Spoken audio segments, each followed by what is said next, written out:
Hamas chief killed, US says justice served. Remember, United States of America has been one of the strongest allies for Israel. President Biden says, will congratulate Netanyahu personally. Kamala Harris has said Yaya had American blood also on his hands. United States of America also gave intelligence to Israel but denies a role in operations. So I want to go across and first listen in to what President Joe Biden said on this, and so did Vice President Kamala Harris, who's now, of course, contesting as a presidential candidate. It's a good day for the world.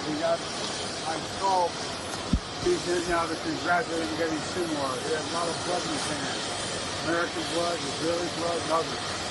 And I told him that we were really pleased with his actions. And further that now's the time to move on. Move toward a ceasefire in Gaza. Make sure that we move in the direction that we're going to be in a position to make things better for the whole world. It's time for this war to end and bring these hostages home. So that's what we're ready to do. That's what we're going to do. And I'm sending Tony Blinken to Israel. I guess he's going in 4 days. 4 or 5 days. Yeah, he's going. I talked with Bibi about that. We're going to work out what is the day after that. How do we secure Gaza and move on? Today, Israel confirmed that Yaya Sinwar, the leader of Hamas, is dead, and justice has been served. And the United States, Israel, and the entire world are better off as a result. Sinwar was responsible for the killing of thousands of innocent people, including the victims of October 7 and hostages killed in Gaza. He had American blood on his hands. Today, I can only hope that the families of the victims of Hamas feel a sense and measure of relief. Sinwar was the mastermind of October 7, the deadliest day for the Jewish people since the Holocaust. This moment gives us an opportunity to finally end the war in Gaza. Yaya Sinwar, the leader of Hamas who was killed in an Israeli military operation in Gaza yesterday, was a brutal, vicious terrorist responsible for the death of American citizens, Israelis, and civilians from more than 30 countries across the world. His decision, and it was very much his decision, to launch the terrorist attacks of October 7th, unleashed a year of tragedy in the Middle East. So over the days ahead, the United States will redouble our efforts to return the hostages home, to bring an end to this war, to alleviate the suffering of the Palestinian people, and to allow the people of Gaza to begin to rebuild their lives.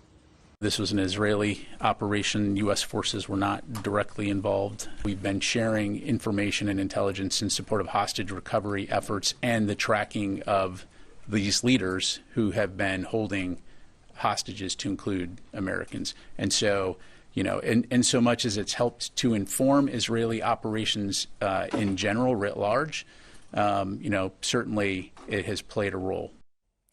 So ahead of USA's elections, making it very clear what their stand is. Rohit, I bring you in here. Rohit is in Washington, D.C. right now. Rohit, what precisely do you think is the strategy of U.S. government here, making it very clear that their support is rock solid with Israel? Absolutely. And that has been from day one. Look, the amount of, there has been, some convergence. There has been some disagreements, as to how the war has proceeded. But the support has been ironclad. The fact of the matter is, the U.S. has backed Israel like no other ally. And the important thing here is also, Pooja, is to realize that at the end of it all, we have an election in the U.S. And the reason Vice President Kamala Harris was talking about, getting to a ceasefire is because there are, political considerations at play. And look, President Biden has been asking for a ceasefire since the early summer, since May, June. That's exactly what the U.S. point is. But at the same time, whenever we've seen an escalation in this war, the U.S. has come out very strongly supporting Israel. Now, there are people, that are in Washington, D.C., that are saying that, yes, there have been some differences between President Biden and Netanyahu. But then now, after this death, after this incident, there seems to be common ground between both the leaders as to how to move forward. We also know now that Secretary Blinken has spoken to his counterparts